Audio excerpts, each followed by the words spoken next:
आतंकियों की गिरफ्तारी के बाद जबरदस्त एक्शन नजर आ रहा है। यूपी, दिल्ली और महाराष्ट्र में ताबड़तोड़ छापेमारी का दौर जारी है। आतंकियों के मददगारों तक पहुंचने की कोशिश की जा रही है। शिकंजे में 6 आतंकी आए हैं, जिन्हें 14 दिन की पुलिस रिमांड में अदालत ने भेज दिया है। जी हां, इन 6 आतंकियों को अदालत में पेश किया गया था, जहां 14 दिन की पुलिस रिमांड मिली है पुलिस को।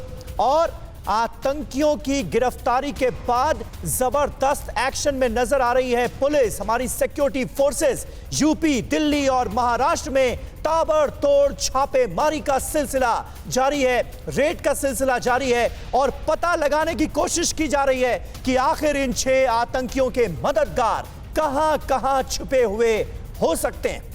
और हमारे तमाम संवाददाता, तमाम सहयोगी इस वक्त मौजूद हैं हमारे साथ। मुंबई आपको लिए चलेंगे, अश्विनी पांडे हमारे साथ मौजूद हैं, क्योंकि डी कंपनी से भी तार जुड़ते हुए नजर आ रहे हैं। दिल्ली से हमारे सहयोगी पुनीत शर्मा हमारे साथ मौजूद हैं और प्रयागराज से जो कनेक्शन जुड़ा है उस पर बात करने के लिए मनीष यादव हमारे साथ मौजूद हैं। कासवर कलासरा इस्लामाबाद से हमारे साथ मौजूद हैं और रविशंकर दत्ता कोलकाता से लाइव मौजूद हैं, क्योंकि माना यह जा रहा है कि कुछ आतंकी पश्चिम बंगाल में भी छिपे हुए हो सकते हैं। उनकी तलाश जारी है। उससे पहले एक बड़ी खबर, जांच के लिए कानपुर पहुंची है एटीएस की टीम। आतंकी जीशान से पूछताछ के बाद कानपुर में भी एक्शन नजर आ रहा है। एटीएस की टीम कानपुर पहुंची है और यहां पर आतंकी जीशान से जो पूछताछ की गई उसके आधार पर जो जानकारियां सामने आई हैं, जो तथ्य पता लगे हैं, उसके आधार पर अब रेड मारी जा रही है। मनीष यादव इस वक्त हमारे साथ, हमारे सहयोगी मौजूद हैं। मनीष, कानपुर में इस वक्त किस तरह का एक्शन है? देखिए समीर, ओसामा और जीशान से जो पूछताछ हुई उसमें हुमैद नाम के शख्स का बारे में पता चला है, जो इन लोगों की मदद कर रहा था। हुमैद की कानपुर में ससुराल बताई जा रही है। तो एटीएस की टीम जाजमऊ इलाके में हुमैद की तलाश में जुटी है। हुमैद के जो संभावित ठिकाने हो सकते हैं वहां पर यूपी एटीएस की टीम पहुंची है, क्योंकि जीशान ने अपनी पूछताछ में कई चौंका देने वाली जानकारियां दी हैं। हालांकि एटीएस ने अभी उनसे ये सारी चीज़ें साझा नहीं की हैं, लेकिन जो फौरी तौर पर निकलकर सामने आया, हुमैद की बड़ी भूमिका हो सकती है। दूसरा शख्स है शाहरुख, जिसके पोल्ट्री फार्म से बम विस्फोटक और आईईडी बरामद हुई थी। शाहरुख की तलाश में भी यूपी एटीएस की टीम जुटी हुई है। साथ ही हुमैद की तलाश में कानपुर में छापेमारी की जा रही है। और केवल कानपुर में नहीं, बल्कि कई ऐसे चेहरे हैं जो इस पूरी साजिश के पीछे हैं। उनकी तलाश में यूपी के कई और शहरों में भी यूपी एटीएस की टीम जा सकती है। जैसे जैसे पूछताछ में चीज़ें सामने आ रही हैं, वैसे वैसे यूपी एटीएस इस मामले में कार्रवाई कर रही है। समीर, बिल्कुल बिल्कुल बने रहे आप हमारे साथ। इस वक्त मुंबई अपने दर्शकों को लिए चलेंगे। अश्विनी पांडे वहां से हमारे साथ मौजूद हैं, लेकिन जो जानकारी मिल रही है वो ये कि पाकिस्तान से पूरी आतंकी साजिश के तार जुड़ रहे हैं। डी कंपनी से आतंकी साजिश के तार जुड़ रहे हैं और मुंबई में एटीएस ने एक ट्रैवल एजेंट को लिया है हिरासत में।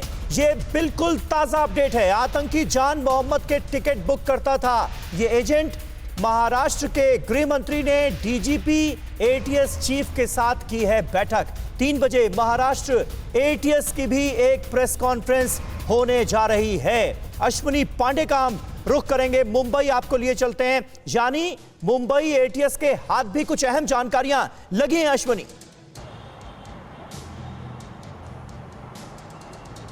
जी बिल्कुल, देखिए इसमें अंडरवर्ल्ड कनेक्शन जो आया है वो बहुत महत्वपूर्ण है, क्योंकि 1993 का जो धमाका हुआ था जिसमें दाऊद इब्राहिम का एक अहम रोल रहा। दाऊद इब्राहिम उन्हीं कारणों की वजह से आज अंतर्राष्ट्रीय आतंकी घोषित किया गया है। अब ये जो है दूसरा एक बड़ा मामला होगा जिसमें डी कंपनी की सीधी इन्वॉल्वमेंट है, अनीस इब्राहिम की सीधी इन्वॉल्वमेंट है। जान मोहम्मद के बारे में अभी तक जो जाँच हुई है वो पता चला है कि फ़हीम मचमस से सीधे संपर्क में रहता था। फ़हीम मचमस दाऊद इब्राहिम का खासम खास था। और आपको बता दें समीर, पिछले महीने आखिरी दिनों में 28-27 अगस्त के आसपास फ़हीम मचमस की कोरोना की वजह से जो है कराची में मौत हो गई है। इसकी खबर हमने ब्रेक की थी।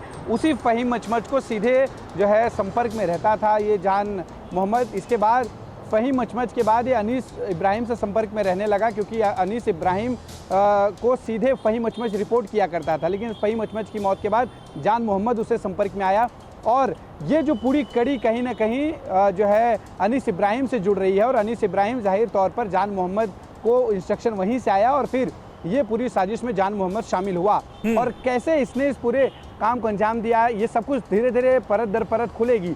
जिस ट्रैवल एजेंट को फिलहाल पूछताछ चल रही है उससे पता चला है कि जान मोहम्मद ने 13 तारीख की टिकट निकालने की बात कही थी और इसके पहले भी वो राजस्थान जाता रहा है, अजमेर शरीफ दरगाह जो है जाता रहा है।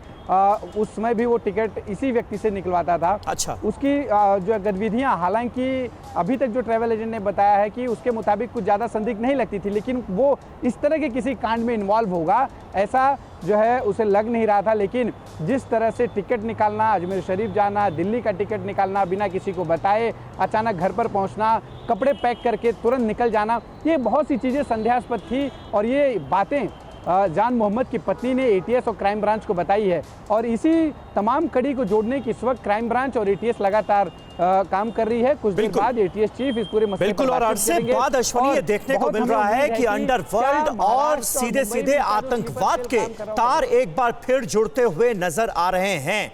पाकिस्तान और अंडरवर्ल्ड के टेरर प्लान को लेकर एक और बड़ा खुलासा हुआ है। अश्विनी, आपका बहुत बहुत शुक्रिया इस जानकारी के लिए। पाकिस्तान से ट्रेनिंग लेकर लौटे आतंकियों को करने थे धमाके।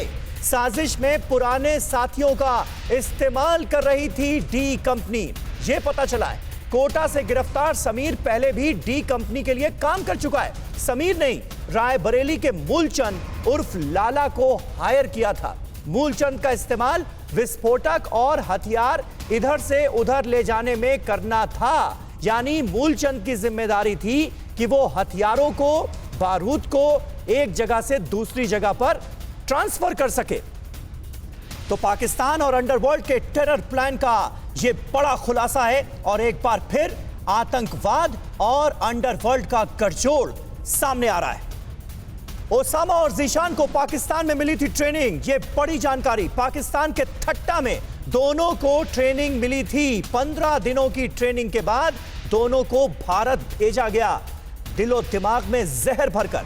भारत में तबाही मचाने से पहले दोनों गिरफ्तार हुए हैं और इस बड़ी साजिश का भांडाफोड़ हुआ है।